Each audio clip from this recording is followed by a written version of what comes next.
What's up, everyone? Back for another beer review, and today is Wednesday, which of course means it's time for another Western York Wednesday here on the channel. And the beer I'm reviewing today once again comes from the Big Ditch Brewing Company, and they're out of Buffalo, New York. And this is their Mudlarked, the peanut butter variant, and this is the 2020 release. So they're calling this one an Imperial Stout that is brewed with 9 different malts, lactose, cocoa nibs, and peanut butter. Comes in at 10% alcohol by volume, 20 IBUs at the time of review. This can is just over 13 months old. So every single year, the day before Thanksgiving, Big Ditch does their Stoutsgiving, where they typically release their Towpath Imperial Stout, the barrel-aged version of that beer, sometimes a couple variants. Well, in 2020 and in 2021, they introduced Mudlark. In 2020, they released the peanut butter variant and the marshmallow variant. And then in 2021, they rebrewed the peanut butter variant and they did a banana coconut variant. Well, right before my channel went on hiatus back in 2020, I picked up a 4-pack of this one, the marshmallow variant, and I also picked up a couple of their Towpath variants, the barrel-aged versions. I did their... got a bottle of their rare and their double barrel, which I'll probably review throughout the winter time this year. So I want to give a quick shout out to a good friend of mine and fellow beer tuber, Dan, over at FLX Beer Reviews, because he kind of convinced me to review this one. He asked me recently, have you had any of the Mudlarks? And I said, funny story. I actually bought these before my channel went on hiatus in late 2020, and they're still in the fridge. And they're like a year old, and he's like, man, you should totally review them and see how they held up. So here we are. So thanks for the idea, Dan. I also sent this and the marshmallow variant to another good friend of mine and fellow beer tuber, Kyle, over at No Hype Beer Reviews. I sent him a both cans, and he did actual side-by-side. He much preferred the peanut butter to the marshmallow, but he enjoyed both of them. So I'm really excited. I want to see if this is held up. If this did hold up, then if you have a 2021 variant, maybe you want to sit on it for a year. Who knows? I don't know. I sat on this, not on purpose, but obviously because other things were going on with me. But really excited to get in this one. We'll read the spiel here. It's going to be a longer review, so just fast forward to when I start reviewing it if you don't want to hear about this. It says, a boat on the Erie Canal was said to be mudlarked if it got stuck in the mud when the canal had too little water or the boat took on too much.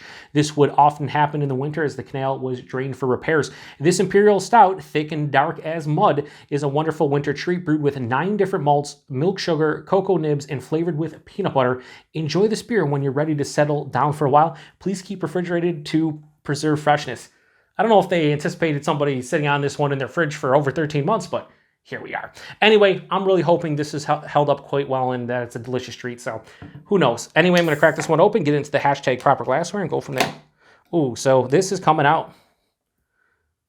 I don't know. We'll see. Hopefully it's all over the place, all over my guys. It's great, but we'll see if this held up or not. I'm curious to know. Oh, I can smell the peanut butter right off the top. Holy shit. How far away from my nose is this? It's like almost a foot, and I can 100% smell the peanut butter. So I don't want that dripping down everywhere. Oh my God. Yeah, all fucking day long. Oh, this is going to be delicious. I have a feeling. Anyway, that looks beautiful. Poured out, thick as mud. It definitely looked viscous. It's pitch black. It's going to be pitch black on camera. Has about a 1.5 to 1 3/4 finger of this really dark brown head. It has some bigger bubbles missing with the smaller bubbles, but this looks beautiful. We have some sirens going by, so I do apologize for that, but it happens. Anyway, let's get a nose. Holy fuck. This smells like Reese's Puffs, the cereal, to a T. It 100% smells like that. It actually smells like peanut butter and not peanuts. A lot of times with beers like this, and peanut butter beers in general, you get like that roasted peanut scent, or at least I do. This one is like full on peanut butter, but more of like the cereal, because I'm getting like a roasted malt character, so like that toasty, roasty type of character, making me think of that cereal. Big blast of chocolate. You could say Reese's Peanut Butter Cups, I don't know. But I'm saying more of the cereal. A little bit underlying vanilla. There's a touch of a coffee. But again, roasted malt, peanut butter, chocolate, a little bit of coffee, vanilla. Ooh.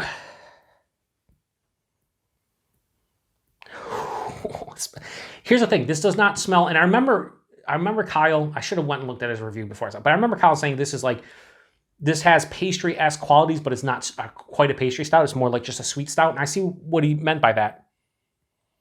because it's definitely like a sweeter stout, but it doesn't hit that pastry nose where it's like, I want 2 or 3 ounces of that and that's it. Like it smells so decadent and rich, you're just going to want a couple sips and that's it. No, this smells really good. Yeah, I mean, the best way to describe it, Reese's Puffs cereal. Like that's what I'm getting out of this. I hope it's held up taste-wise, but nose-wise, this is fucking fantastic. Anyway, let's get into it. Cheers, everybody. Thanks again to Dan for the idea.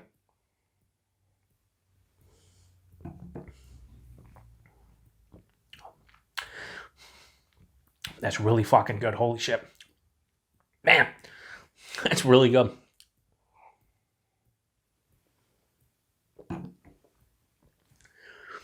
The fucking body on this is crazy. A lot of times you'll read the tasting notes, or a lot of times you'll get a beer that's 6% of the it's full bodied, and then you drink it, you're like, it's not. They said thick and dark, or dark and as thick as mud. Yep. This is 100% full bodied. It has this huge viscous, not quite syrupy, but almost approaching syrupy. It is full bodied without question. Wow, the body is fucking spectacular. The mouthfeel, there's carbonation, but it's really creamy. It's really smooth. They nailed the body and mouthfeel of this beer, without question. Taste-wise, it's Reese's Puff cereal, but maybe on the palate, it's not as peanut heavy or peanut butter heavy as it was in the nose. Right from hit with a big roasted malt, a little bit of coffee. Then after that, I get the combination of like a chocolate peanut butter thing, which is why I'm saying Reese's Puff cereal, because you get that like the remnant, like right up front you're hit with that roasted malt, and that carries on through, and then you get the chocolate and peanut butter. It's like, okay, it has a roasty, toasty kind of chocolate peanut butter character, and that's why, to me, I instantly think about Reese's Puff cereal.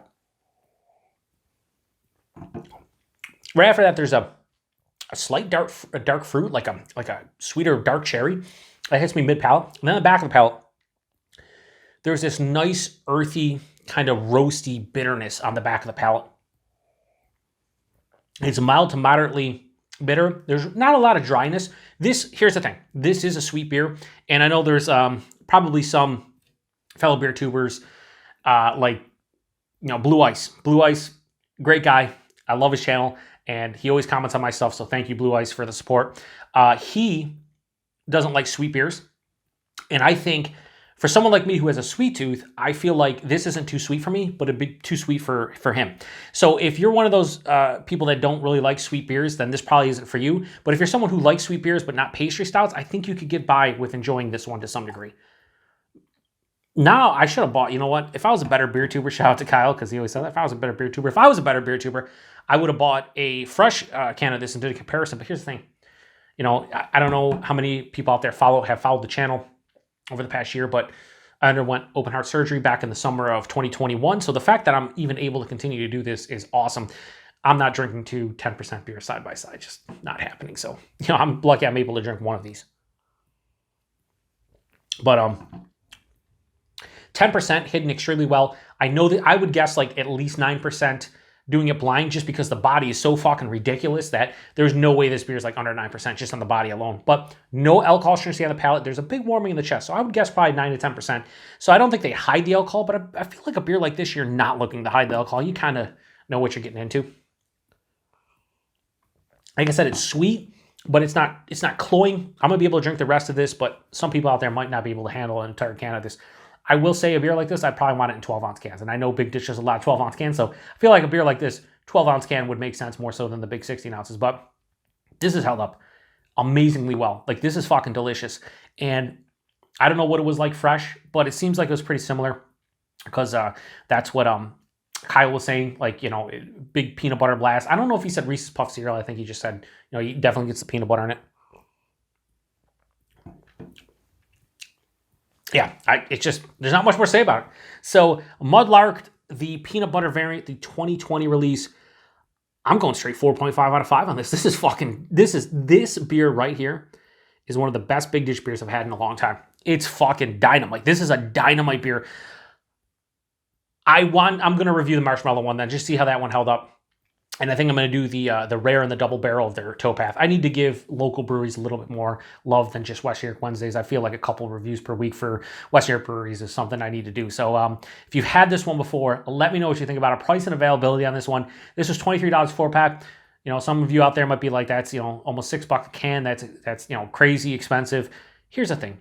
Big Ditch's price points here in the West New York area are fucking fantastic. Probably the best as far as any really good brewery in the West New York area goes. They're, you know, Hayburner in 6-pack of 12-ounce cans, which Hayburner is one of the best, just like shelfy beers here. If you want an IPA, 7%, I think they charge like 10 or 11 bucks for a 6-pack of that. So most of their stuff is right in line with what I would love to see out of these breweries. If this is $23 a 4-pack, then it definitely costs a lot to make it. They brew 9 different malts: lactose, cocoa nibs, peanut butter. For almost $6 a can, it's worth it. It's a treat. I bought a 4-pack of it and I gave some away, sent one, you know, one of each to Kyle and whatnot, but I think I'm fine with that. I'm fine with supporting West New York Brewery. The beer's 4.5 out of 5. So almost $6 a can for this. It's 10%. I'm okay with it. Availability, you should probably see some of the 2021 cans of this still on the shelves, probably in the West New York area. I don't know if they still have them at the brewery, but if you do, grab it. See what you think about it, because this is really delicious. You probably can't find the 2020 at this point, but I'd imagine the 2021 is just as good. I don't know. This is fucking great. 4.5 out of 5 all day long. Not much more to say about it. Hides the alcohol well for what it is, but again, you know it's a bigger beer based on like the body and the warming in the chest, but like there's no astringent alcohol character. It's sweet but not cloying. It's fucking Reese's Puff cereal in Imperial Stout form, and I'm here for it. So thanks again to Dan for the suggestion. Shout out to Kyle for doing the side-by-side. I wish I could have done it. It seemed like a great time, but I'm glad he enjoyed this one and the marshmallow version, but this is 100% a winner. So if you've had this one before, post in the comment section. Let me know what you think, whether it's 2020 or 2021. I really don't care. So check back next Wednesday for another Western New York Wednesday, and appreciate everybody supporting the channel, and hopefully 2022 is better for all of us. Anyway, till the next one. Cheers.